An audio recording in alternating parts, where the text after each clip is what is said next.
2, 3. Oke. Bismillahirrahmanirrahim. Assalamualaikum warahmatullahi wabarakatuh. Waalaikumsalam warahmatullahi wabarakatuh. Puji syukur kehadirat Allah Subhanahu wa taala yang telah memberi kita karunia, kesempatan, kesehatan sampai saat ini. Salawat serta salam semoga tetap tercurah kepada baginda kita Nabiullah Muhammad SAW, kepada keluarganya, kepada sahabatnya, dan kepada kita umatnya yang masih setia mengikuti ajaran. Kami dari kelompok 2 akan mempresentasikan materi kami, yaitu algoritma deep research. Adapun anggota dari kelompok 2 yaitu Syahrul, Ahmad, dan saya sendiri Risnawati. Baiklah, kami akan memaparkan materi kami. Algoritma deep research adalah suatu metode pencarian pada sebuah pohon dengan menelusuri satu cabang sebuah pohon sampai menemukan solusi. Pencarian dilakukan pada satu node dalam setiap level dari yang paling kiri dan dilanjutkan pada node sebelah kanan. Jika solusi ditemukan, maka tidak diperlukan proses backtracking, yaitu penelusuran balik untuk mendapatkan jalur yang diinginkan. Pada metode DFS, pemakaian memori tidak banyak karena hanya node-node pada lintasan yang aktif saja yang disimpan. Selain itu, jika solusi yang dicari berada pada level yang dalam dan paling kiri, maka DFS akan menemukan secara cepat. Deep research atau DFS adalah proses searching sistematis buta yang melakukan ekspansi sebuah path atau jalur menuju penyelesaian masalah sebelum melakukan eksplorasi terhadap path yang lain. Proses searching mengikuti sebuah path tunggal sampai menemukan goal atau dead end. Apabila proses searching menemukan dead end, DFS akan melakukan penelusuran balik ke node terakhir untuk melihat apakah node tersebut memiliki path cabang yang belum dieksplorasi. Apabila cabang ditemukan, DFS akan melakukan cabang tersebut. Apabila sudah tidak ada lagi cabang yang dapat dieksplorasi, DFS akan kembali ke node parent dan melakukan proses searching terhadap cabang yang belum dieksplorasi dari node parent sampai menemukan penyelesaian masalah. Untuk urutan proses DFS dilanjutkan dalam gambar di bawah ini adalah A, B, E, F, G, C.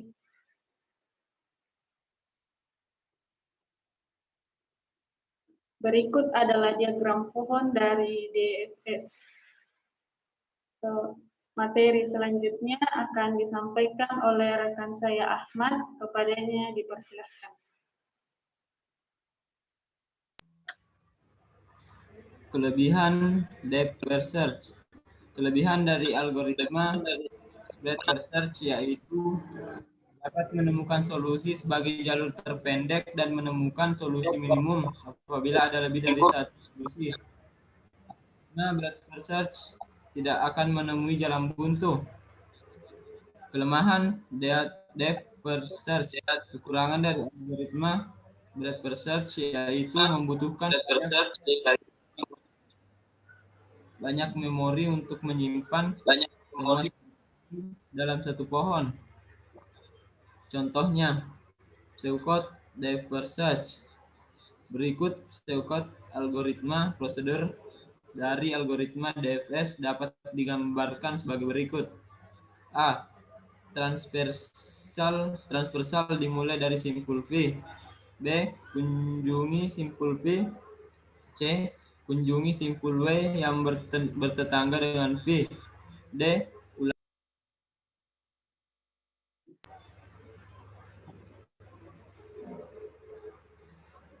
Kelebihan depth first search.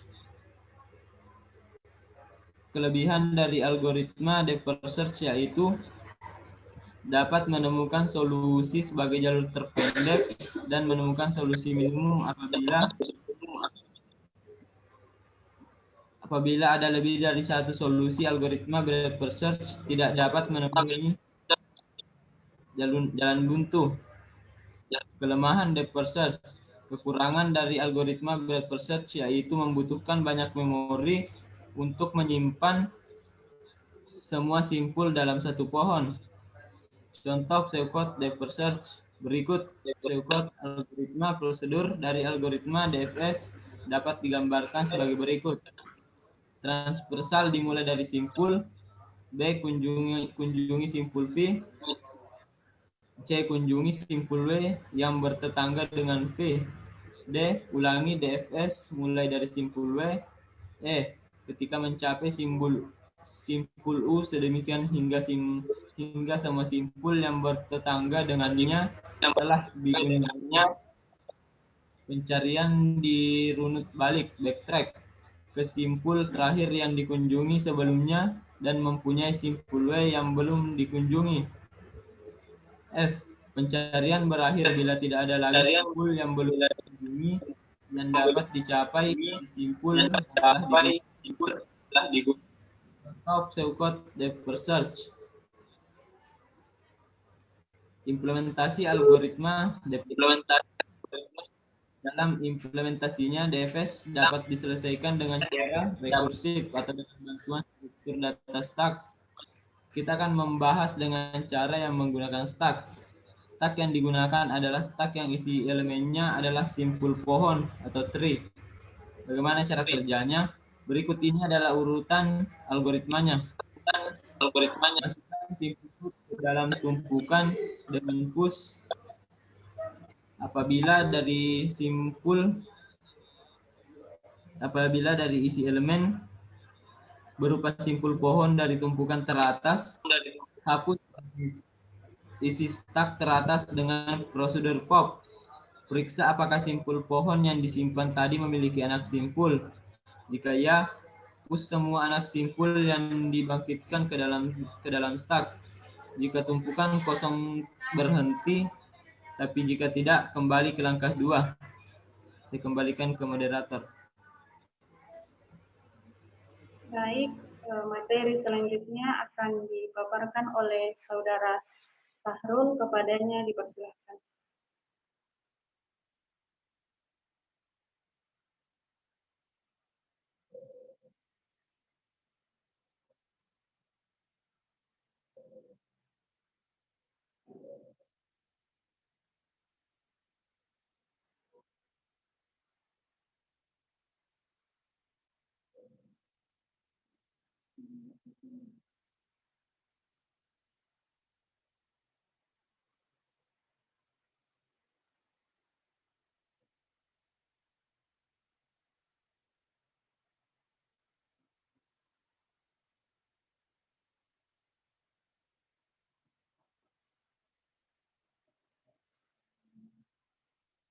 Sahrul, silakan melanjutkan materi. Baik. Contoh kasus dari depth first search. Pada suatu hari, ada seorang petani yang mempunyai seekor kambing dan serigala. Pada saat itu, ia baru saja panen sayuran. Karena membutuhkan uang, petani tersebut hendak menjual kambing, serigala, dan sayurannya ke pasar Johar. Untuk sampai di pasar Johar, ia harus menyeberangi sebuah sungai. Permasalahannya yaitu, di sungai itu hanya tersedia satu perahu saja yang bisa memuat petani dan satu penumpang lainnya, yaitu kambing, serigala, atau sayuran. Jika ditinggalkan oleh petani tersebut, maka sayuran akan dimakan oleh kambing dan kambing akan dimakan oleh serigala. Adapun penyelesaiannya yaitu, pertama, Masukkan simpul akar ke dalam antrian Q.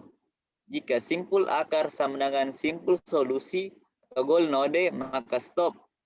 Yang kedua, jika Q kosong, tidak ada solusi atau stop. Ambil simpul F dari kepala hit antrian.